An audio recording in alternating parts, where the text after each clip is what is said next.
Dear students, you are heartily welcome at SBN online classes. Today we are going to discuss about pronoun.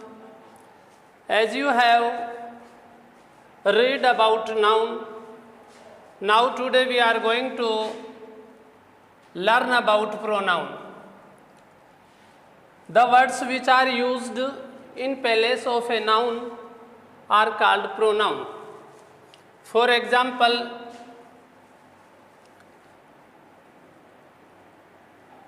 Ram lives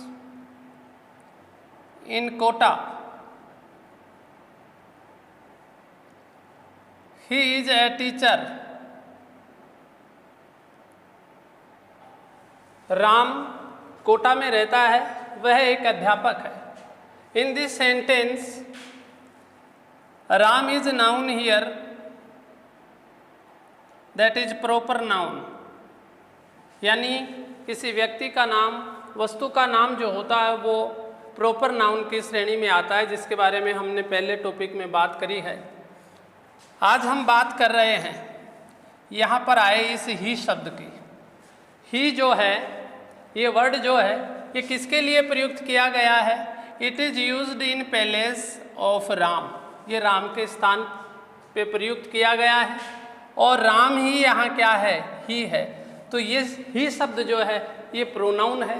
तो अब हम class में आप देख रहे हैं कि ये ही कौन सा प्रोनाउन है, कौन कौन से प्रोनाउन होते हैं, प्रोनाउन के कितने प्रकार होते हैं, कितने प्रोनाउन के रूप होते हैं, वाक्य में प्रोनाउन को कब प्रयुक्त किया जाता है, ये सब देखेंगे.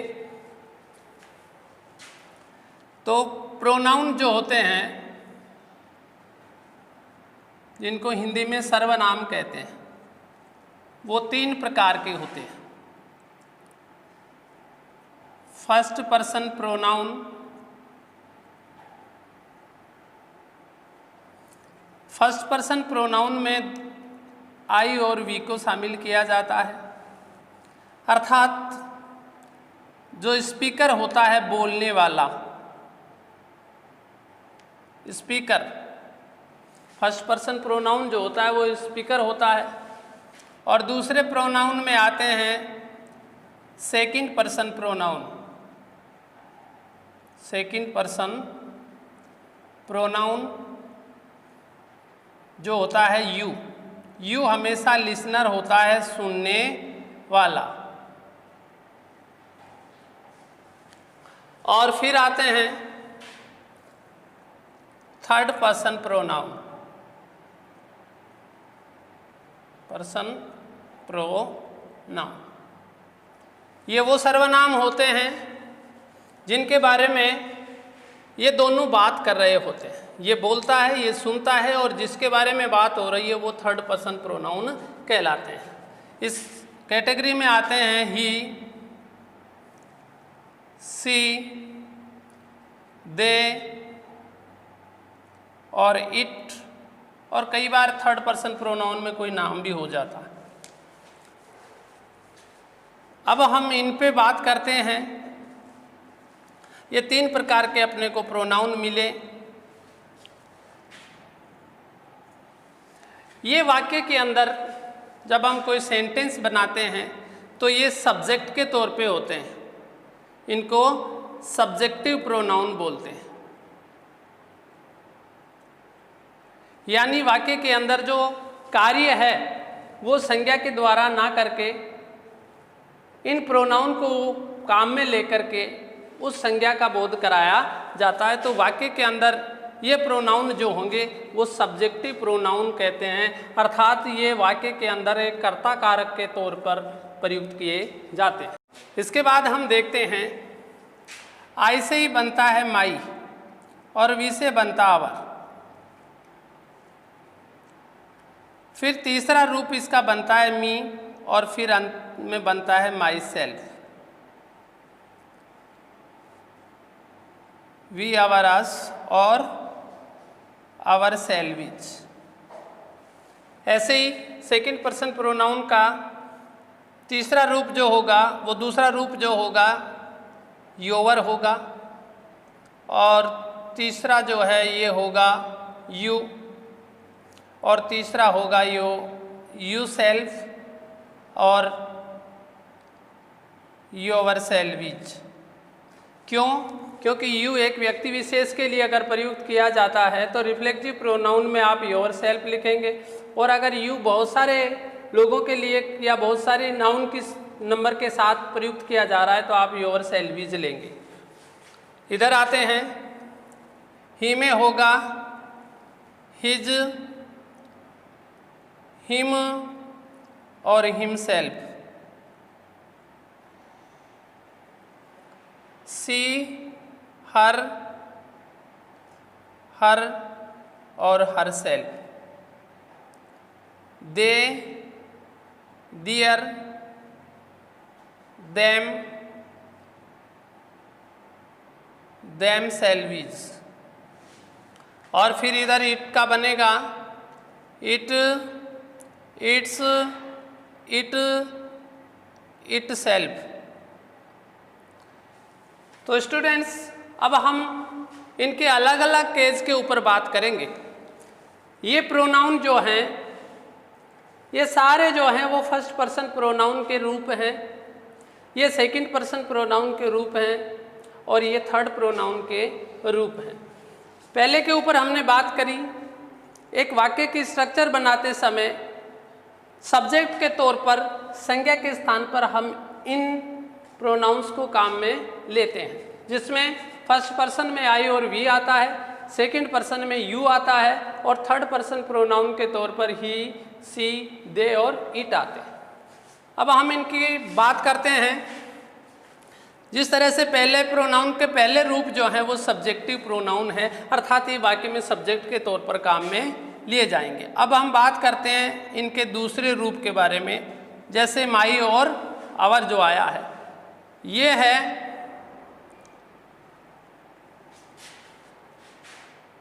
Possessive pronoun. पजेसिव प्रोनाउन, ये फॉर्म जो होती है प्रोनाउन की, ये पजेशन की बात करती है। पजेशन से अभिप्राय यहाँ है किसी चीज़ पर हक इत्यादि का होना, कमांड का होना। जैसे this book is mine favourite book, तो इसमें यहाँ पर माई को काम में लिया गया है। इट इज़ आवर कंट्री, ये हमारा देश है, तो आवर शब्द हमने काम में लिया है। ऐसे यू से पजेशन दिखाने के लिए प्रोनाउन बनता है योर, और ऐसे ही थर्ड पर्सन प्रोनाउन में ही का पजेसिव केस जो होता है वो हिज होता है, सी का पजेसिव केस होता है वो हर होता है, दे का पजेसिव केस जो होता है दियर होता है, और इट का पजेसिव केस जो होता है वो इट्स होता है। यानी ये वाक्य के तौर पर पजेशन का काम करते हैं, अर्थात ये अधिकार की बात करते हैं कि कोई चीज़ इसकी है, कोई चीज़ मेरी है, ये उसका है, वो उसका है, ये पेन मेरा है। तो ये सारे जो हैं पजेसिव प्रोनाउन कहलाते हैं। कई बार वाक्य के अंदर देखने के ऊपर जब हम इनको देखते हैं तो कई बार वाक्यों में हमें एक पजेसिव एडजेक्टिव भी लिखा हुआ मिलता है, तो कई बार वाक्य के अंदर ये पजेसिव एडजेक्टिव के तौर पे भी काम में लेते हैं। और दूसरे रूप में जैसे कई बार हम देखते हैं यही पजेसिव प्रोनाउन जो हैं कभी कभी हमें माई से माइन के तौर पे भी मिलते हैं, योवर से बना योवर्स के रूप में भी मिलते हैं, और हर के तौर पर हर्ष भी मिलते हैं, और दियर के तौर पर दियर्स भी मिलते हैं। तो ये भी जो हैं वो भी कौन से हैं? Possessive pronoun. इनको पजेसिव प्रोनाउन कब कहेंगे?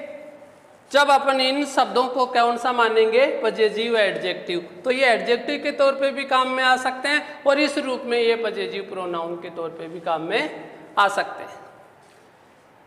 आगे हम बात करते हैं इनके तीसरे रूप के बारे में, जो वाक्य के अंदर ऑब्जेक्टिव प्रोनाउन के तौर पे काम में आता है। और कारक के हिसाब से देखते हैं, ऑब्जेक्टिव प्रोनाउन, सॉरी मैंने ऑब्जेक्ट बोला है, प्रोनाउन आता है। ये वाक्य के अंदर जो है ऑब्जेक्ट के तौर पर प्रयुक्त किए जाते हैं। यानी सब्जेक्ट लिखेंगे, वर्ब लिखेंगे और उसके बाद ऑब्जेक्ट के तौर पर हम इन प्रोनाउंस को हम क्या कर सकते हैं, लिख सकते हैं। तो अगर आपसे पूछ लिया जाए ही का ऑब्जेक्टिव फॉर्म जो है प्रोनाउन की वो क्या होगी, तो हिम होगा, सी का क्या होगा, हर होगा, दे का क्या होगा, देम होगा और इट का ऑब्जेक्ट क्या होगा, इट होगा। और ऐसे ही आई का ऑब्जेक्ट मी होगा और वी का ऑब्जेक्ट प्रोनाउन के तौर पर अस होगा और यू का प्रोनाउन के तौर पर ऑब्जेक्ट जो है वो क्या होगा, यू। इसके बाद में हम बात करते हैं चौथे कारक के तौर पर रिफ्लेक्सिव प्रोनाउन। ये रिफ्लेक्सिव प्रोनाउन जो है ये रिफ्लेक्ट करते हैं। जैसे कोई कहे कि ये काम मैं खुद कर सकता हूँ, I can do it myself, मैं खुद कर सकता हूँ। We can solve this problem ourself, हम हमारे आधार पर या हम जो है इस समस्या को स्वयं हल कर सकते हैं। You can do it yourself, तुम अपने आप कर सकते हो। We can do it ourself, हम सब इस काम को, तुम सब अपने आप इस काम को कर सकते हो। तो इस प्रकार से फर्स्ट पर्सन प्रोनाउन के रिफ्लेक्सिव प्रोनाउन जो बनते हैं वो होता है माई सेल्फ, आवर सेल्फ। तो हम कह सकते हैं वे प्रोनाउन जिनके SELF या सेल्विज लगा होता है वो सारे जो हैं प्रोनाउन होते हैं। और प्रोनाउन में कौन से होते हैं, वो रिफ्लेक्सिव प्रोनाउन होते हैं। और इस प्रकार से थर्ड पर्सन प्रोनाउन के भी रिफ्लेक्सिव केज होते हैं जो वाक्य के अंदर। अब हम बात करते हैं कि कौन सा प्रोनाउन जो है एक सेंटेंस के अंदर कहाँ पर प्रयुक्त किया जाता है। तो सबसे पहले हम देखेंगे किसी भी अंग्रेजी वाक्य की रचना होती है, सब्जेक्ट प्लस वर्ब, उसके बाद ऑब्जेक्ट लिखते हैं और उसके बाद रेस्ट ऑफ थिंग्स आती है, यानी शेष चीजें, रेस्ट ऑफ थिंग्स आती है। तो देखिए सबसे पहले अगर सब्जेक्टिव तौर पर प्रोनाउन को हम काम में लेंगे तो इस सब्जेक्टिव प्रोनाउन की स्थान होता है वर्ब से ठीक पहले और वाक्य के शुरू में किसके स्थान पर, उस नाउन के स्थान पर। जैसे आई एम टीचिंग, मैं पढ़ा रहा हूं, यू यानी आपको। तो देखिए यहां पर आई जो है किसके तौर पर प्रयुक्त हुआ है, फर्स्ट पर्सन प्रोनाउन है और किस रूप में आया है, ये सब्जेक्ट के तौर पर ये यहाँ पर आया है। अब हम बात करते हैं, ये हेल्पिंग वर्ब हो गई, ये मेन वर्ब हो गई, फिर ये वर्ब के ठीक बाद ऑब्जेक्ट आता है, तो ये यू का कौन सा रूप हो गया, ऑब्जेक्टिव प्रोनाउन हो गया। ये क्यों हुआ, क्योंकि ये वाक्य के अंदर वर्ब के बाद ऑब्जेक्ट के स्थान पर आ रहा है। और यहाँ दूसरा सेंटेंस लिख सकते हैं, you can do it your self, आप इस काम को स्वयं कर सकते हैं।